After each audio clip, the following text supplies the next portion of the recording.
धन्यवाद अध्यक्ष महोदया। आज हमारे राष्ट्रगीत के 150 वर्ष पूरे होने पर हो रही महत्वपूर्ण चर्चा में गर्व के साथ एक भारतीय होने के नाते मैं अपने विचार रखना चाहती हूँ। सदन में इतिहास को तोड़ मरोड़ कर पेश करके फिर से मुस्लिम तुष्टीकरण के नाम पर भारतीय मुसलमानों को कटघरे में खड़े करने की कोशिश की जा रही है। लेकिन मैं सदन में बताना चाहूँगी कि हम भारतीय मुसलमान जिन्ना के आह्वान को ठुकराकर अपने इस प्यारे वतन की मिट्टी के साथ मजबूती से जुड़े रहे। हमने महात्मा गांधी, बाबा साहब डॉक्टर भीमराव अंबेडकर, रविंद्रनाथ टैगोर जी, सुभाष चंद्र बोस जी, मौलाना अबुल कलाम आज़ाद, अशफाक उल्लाह खां साहब के विचारों को अपनाया।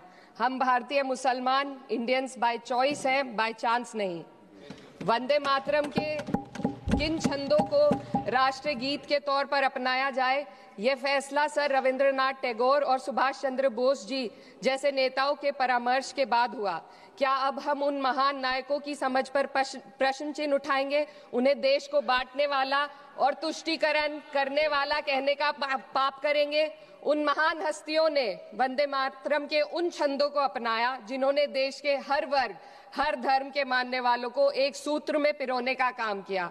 और मैं एक घटना आप लोगों के सामने रखना चाहती हूँ।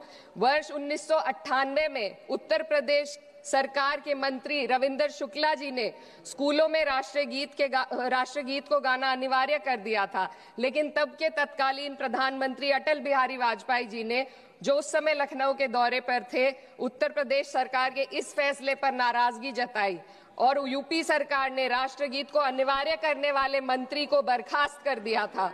अब मैं सत्ता पक्ष से सवाल करना चाहूंगी।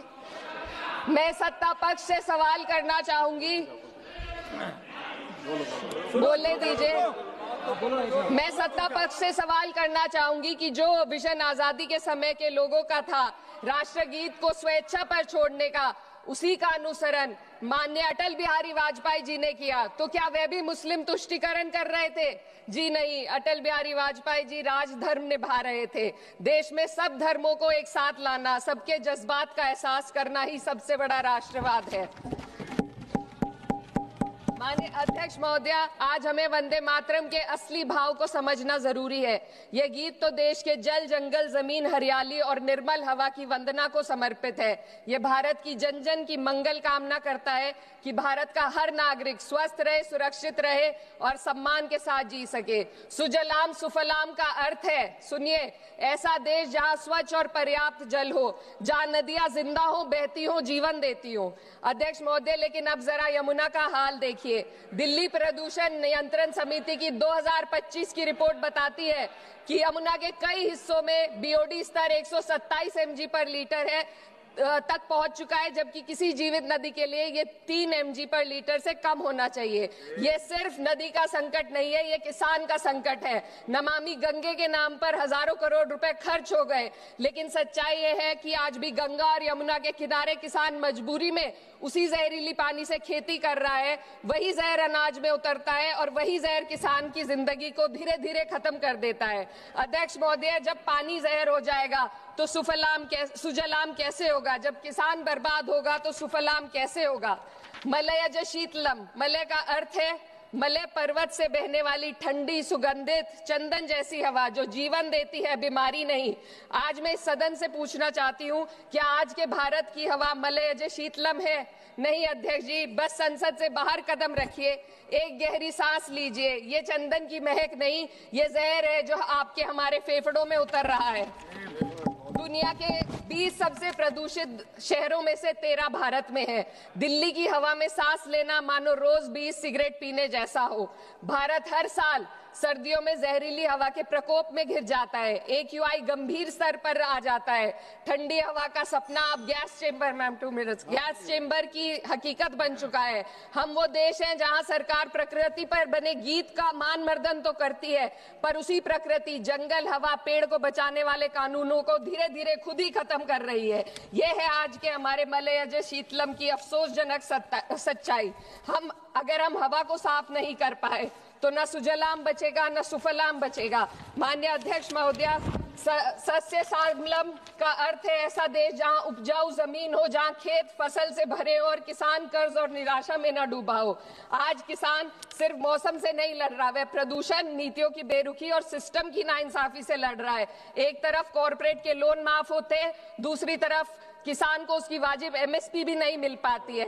आप ग्लोबल सुपर पावर बनने की बात करते हैं, लेकिन हमारी पर कैपिटा इनकम दुनिया में 136वें नंबर पर है। हम अपने छोटे पड़ोसी देश से भी पीछे हैं। हमारे लोग $2,500 तक भी नहीं कमा पा रहे एक साल में, और जिन अरबपतियों की ये रक्षा करते हैं वो इतना पैसा एक सेकंड में कमा लेते हैं। आज वंदे मातरम को बुनियाद बनाकर राजनीति की जा रही है, लेकिन जमीन पर जंगल पूंजीपतियों को सौंपी जा रही है, आदिवासियों को उनके घरों से उजाड़ा जा रहा है।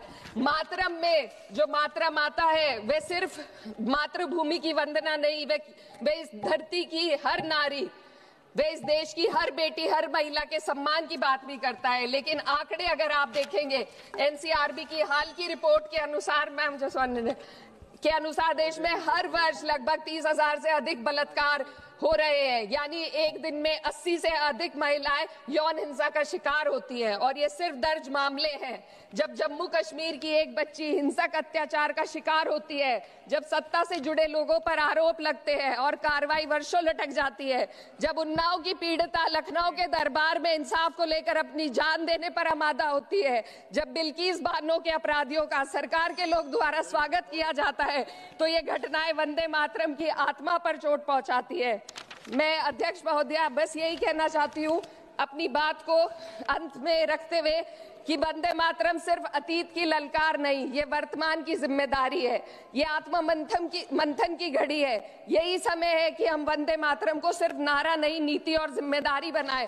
और अपने जज्बात को मैं आलमा इकबाल साहब के तराना हिंद के साथ इस सदन में रखना चाहती हूँ कि सारे जहां से अच्छा हिंदुस्तान हमारा, हम बुलबुले हैं इसके, ये गुलसिता हमारा, मजहब नहीं सिखाता आपस में बैर रखना, हिंदी है हम, वतन है हिंदुस्तान हमारा।